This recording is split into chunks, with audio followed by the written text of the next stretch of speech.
We are all travelers, yatris. Just imagine the journey of the jiva, even if we take it from the unicellular organism to what we are today. Imagine the long journey each one of us have taken. Imagine the yatra which we have taken to arrive where we are today in life.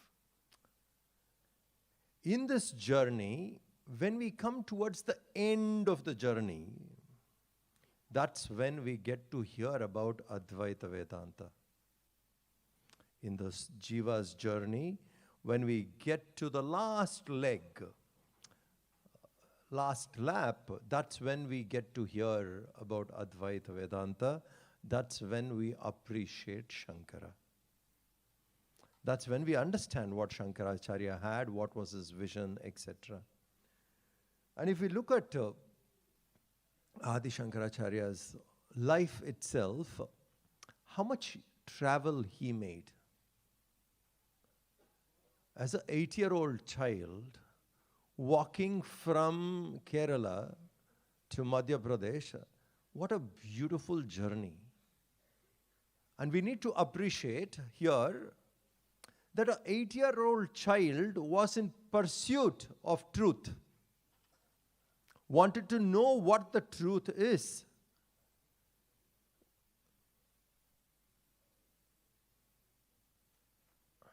What the truth is, and was ready to leave the known and move into the unknown. 8-year-old, rare human being. Can we try and recollect what we were doing at 8 years? At the age of 8, what was our aspirations? What was that we were seeking? But here is a child who wants to know the truth, the highest, and ready to take sannyas, walk out, leave the known, enter into the unknown. A very daring, adventurous spirit he had. This mumukshutvam, this daring spirit, is very important for a seeker to arrive upon understanding Advaita.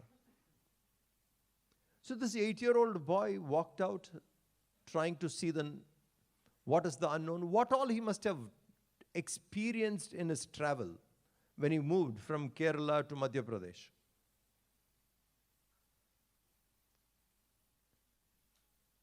Not knowing where the next meal will come from. Not sure where you're going to shelter next day. Open to the universe, the child starts. And Shankaracharya, after understanding the Advaitic principles, experienced it, he made sure that he traveled further, connected the country much better.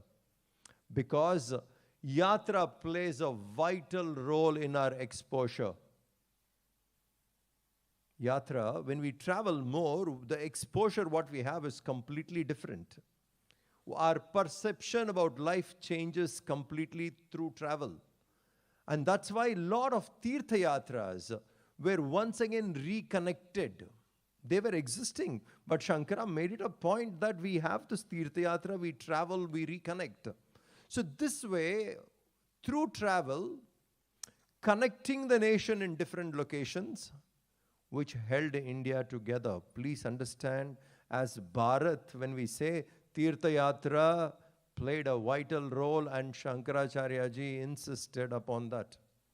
Apart from the Vedic Advaitic standpoint, he connected us with the Tirtha Yatra. How? It's a very simple analysis. Amarnath, for example, today,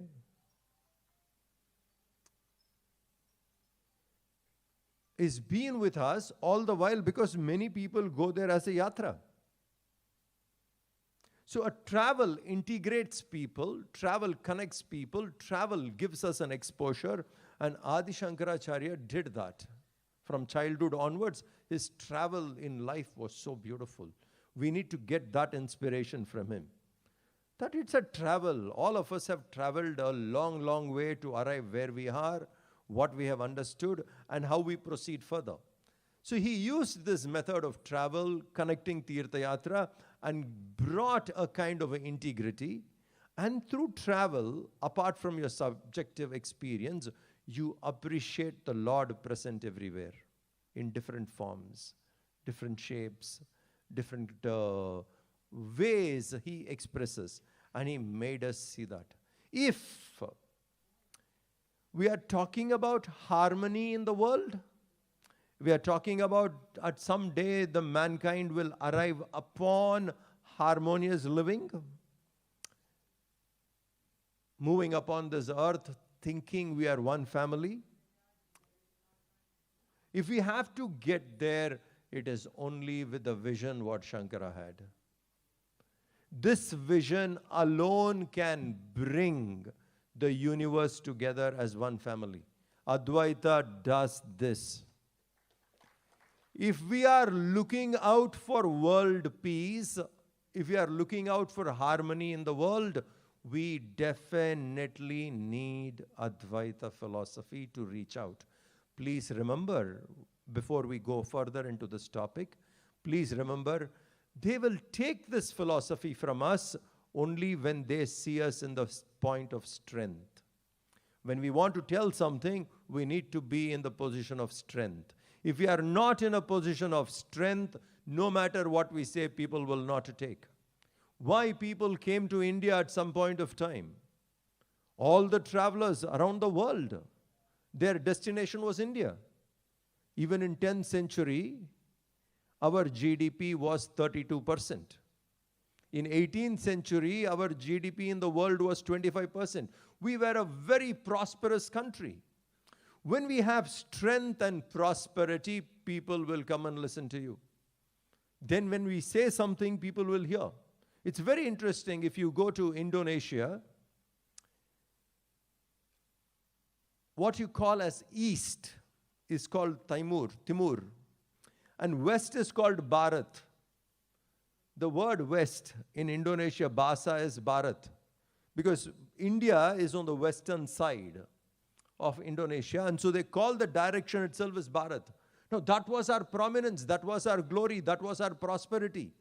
When we were in that position, people would listen. If we need the world to be peaceful, our nation has to become strong, because we have something so precious the rest of the world doesn't have it. What we have as a nation, the others don't have it. They have no idea about it. So if we have to convey something, we need to set up ourselves really strong. Please remember, strength respects strength. Strength respects strength. If we don't become strong, we cannot convey what we are. And today, why we need to be strong? Because we have something so precious, which every human being in the world needs it. We have something so precious which needs to reach out to people. For that, we need to become really strong.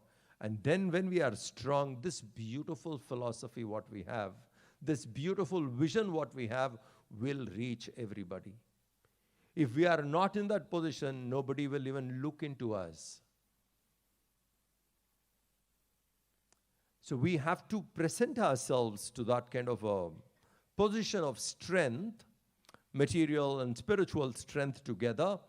Then people will look into it. And this message of Advaita philosophy has to reach across the globe for the peace of the world. Because the people whom we meet are none other than one source, same. But that message has to reach. So Shankaracharya had this beautiful vision, brought it out so well, presented it in such a way that someone could work for probably 16 years. First 8 years were with his parents, then the 8 years were with his guru. After that, let us say, for another 16 years, he worked around. But what an impact. What an impact. A person who was 16, a youth, moved across the country, left something. These kind of programs, I'm very happy, because I came out middle of a program, actually, which was happening in Chennai. And that's why I'm rushing back. Because Somewhere I have heard Gurudev Swami Chinmayananji saying, lot of things in our country can change if Shankara can become a youth icon.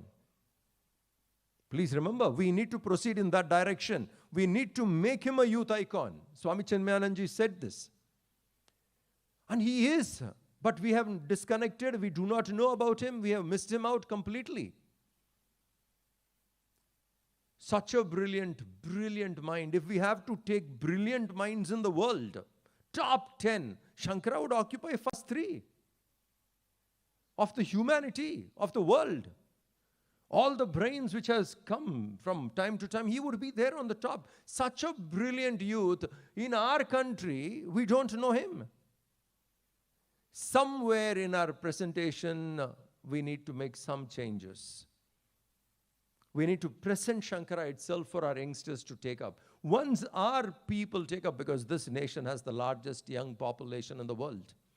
If we can connect with Shankara, we connect with strength. Please remember, both are same. Connecting with Shankara is connecting with universal vision. Connecting with Shankara is connecting with strength. Nation can be built easily. We will be in a position of strength. The world will look up to us, and this beautiful philosophy will reach them. So this aspect of Shankara, we should start presenting, who had this great universal vision, who saw the whole universe as one, who taught everybody that there is only one and there is no two. It's a very interesting conversation. I'm sure you must have heard it earlier too, between Hastamalaka and Shankaracharya, traveler. Shankara was traveling, meets Hastamalaka, and what did the world think about Hastamalaka at that time? The people around. What did they think about him? Hastamalaka was seen as what? Hastamalaka was seen as a retard. A person who was by himself laughing, living somewhere, not even talking. By himself, everybody thought he is no use. And he was what, 14 years old? And Shankara meets this child and looks at him.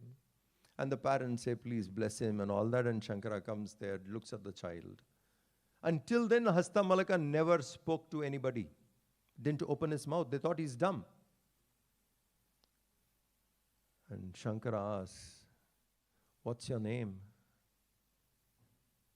Kuta agatosi. From where have you come? What's your name and from where have you come? A very simple question. Everybody asks us this question, isn't it? How many people must have asked us this question? Where are you? Who are you? From where do you come? Shankara looked at him and he said, from where have you come? Who are you? From where have you come? What's your name? And I'm sure people around must have told Shankara, he doesn't speak. He's quiet. They've said, you wait, listen to him. And Hastamalaka comes out and says, Naham manushya na cha deva yakshaha, na brahmana kshatriya vaishya shudra, na brahmachari na grihi na vanastaha, kshur na chaham nicha bodha rupa. Look at the communication, the master and the student. One of the outstanding meetings this is. A young boy, a teenager, Shankara meets and puts a question, and the boy comes up with a philosophy of this kind. Naham manushya. I'm not a human being. Nacha deva yakshaha. Nor a devata, nor a yaksha. I am not all this. Who are you? From where have you come? I'm not all this. Then na brahmana, na kshatriya, vaishya, shudra. I am neither the four molds which are existing. I'm not those. I don't believe. I'm beyond that. Are you a brahmachari? He said, sorry, no, I'm not a brahmachari either. Then what? Householder? No. Nor a householder. Vanaprastha? Na vanastaha. Then I am not even a sannyasi, bhikshu. Then who are you? Absolute pure consciousness, Nija Bodha Rupaha. What is this communication? Look at the depth what we have. I'm talking about the student. Leave the guru. I'm talking about the student. Look at the depth. What is this communication? What kind of people lived upon this earth? What a historical, magnificent meeting. Just an introduction, the child said where he comes from, where he belongs, what is his thinking.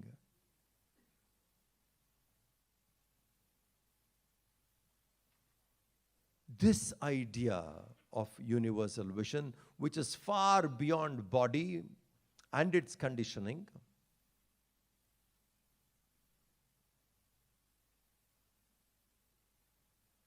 how many years ago Shankara said, Jati niti kula gotra durakam nama rupa guna dosha varjitam. Please think.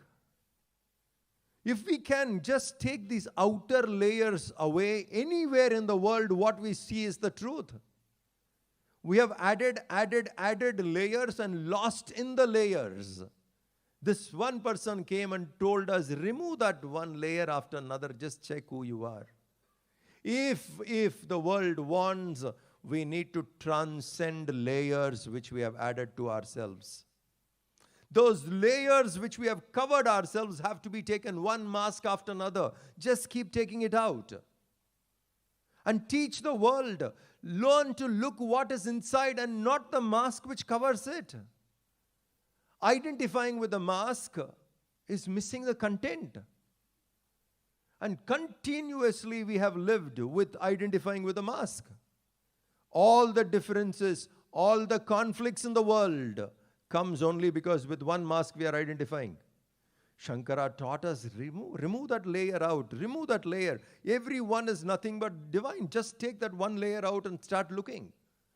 If we can take away those layers, one after another, one after another, one after another, and teach people also, then people have to see divinity everywhere. If this message doesn't go across, saying you and I are the same always, wherever we are in the world, but it is the layers which are covering, and do not identify with a layer. Identifying with a layer, naturally one layer to another, conflict, etc. will come. We need to see oneness to avoid conflict. Unless that oneness is felt, it can't come. And we are the masters. We had this knowledge, Brahma Vidya. Custodians of Brahma Vidya is Bharat. And without Brahma Vidya, world will never find peace. And if we have to get this peace to the world, please remember, only philosophy will not work. We need to work for prosperity too. When we work for prosperity, and that is what people will see, then we see an India which is very different. It is to this India everybody was trying to come, isn't it? Vasco da Gama wanted to come for what? To India. Columbus wanted to come to India. Every sailor, their destination was India, Bharat, because it was that glorious country, a nation in the world. Imagine even till 18th century, till 18th century, if we had a GDP of 24-25% of the world, and the next our neighbors, China had another 20-25%. Between two countries, neighbors, India, China, we were having more than 50% world GDP of the world. Not two continents, two countries. Naturally, people looked up to us because we had everything. So our growth should be based with this, and that would be the best we can do. Shankara always had, he was not just preaching mendicant. He reached everybody, whether it is a temple renovation, whether it is addressing a king or anything. Kanakadara Stotram, is that not Lakshmi and Narayana together? Prosperity and spirituality together. If we can bring this idea back, prosperity and spirituality together, then the world will see us stronger. In that world, when we talk, they will listen. In that world, when we say something about Advaita Vedanta, they will listen. So we have to keep working on these 2 points. It's the most beautiful philosophy. When you remove all layers, the truth is one and the same. And when we go further, little more into philosophy more deeper,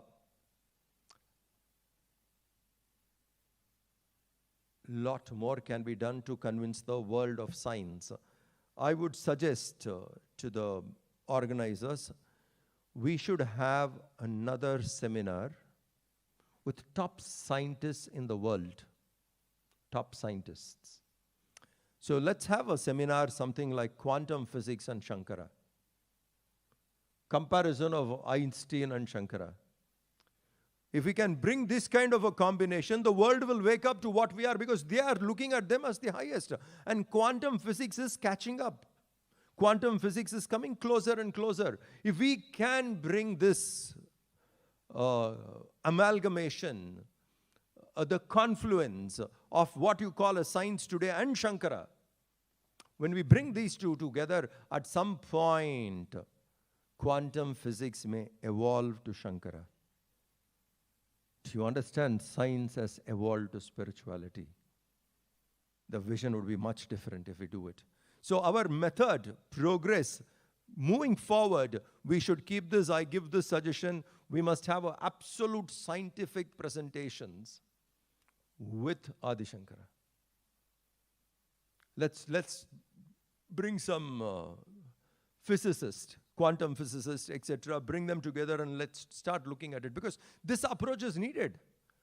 If few quantum physicists in the world wake up to what Shankara has said and they admire Shankara, imagine where have you reached today?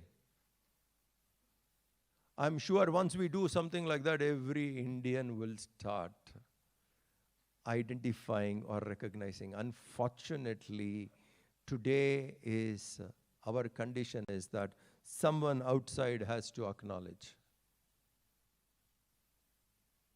That's really sad, isn't it? Tagore could not build his school, Shantiniketan. He did not have money till he got the Nobel Prize. Someone has to acknowledge. Someone outside has to recognize. Vivekananda could not build a Samadhi sthal for Ramakrishna Paramahamsa. Do you know that? When Ramakrishna Paramahamsa passed away, Vivekananda and the monks there did not have money to build a Samadhi for Ramakrishna Paramahamsa. They used to carry the urns and keep it in different houses, because a puja has to be done to it, maintained, and they had to do everything. They did not have money.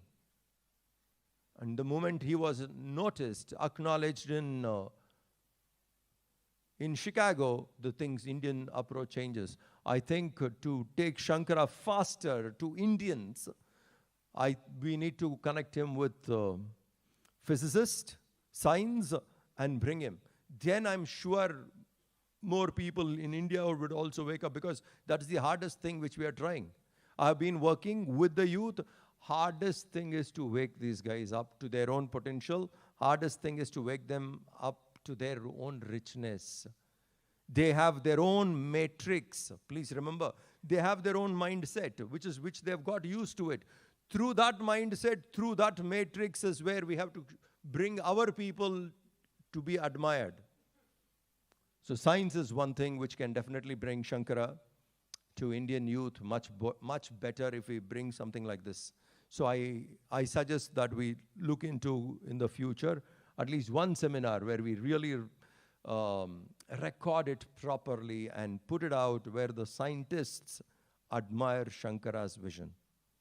Okay, so that kind of a thing, if we do, only then this beautiful, brilliant philosophy of Advaita, which has a universal vision, which is completely universal in acceptance, which accepts everybody, because Advaita gives us that vision to penetrate all layers, all koshas, and then see what is inside.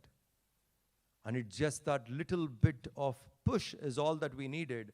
I think if we can start doing that, the vision would reach more And world needs Advaita for world's existence. World needs Advaita Vedanta for harmony. And you and I are the custodians of it today. We are the custodians. Let's protect it, let's guard it, and let's hand it over to the next generation the way in which they appreciate. Please remember, there is a difference here. You want to give something, but they do not know to receive it. And the way in which you are giving, they are not willing to take. So we need to come somewhere, meet that point. They should know to take what we give, but we also should know to give the way in which they like taking it. That approach, if we do, I'm sure it will catch up much more, and that universal vision of Advaita Vedanta, that vision of Shankara would reach everybody. It was nice talking to you. Thank you very much.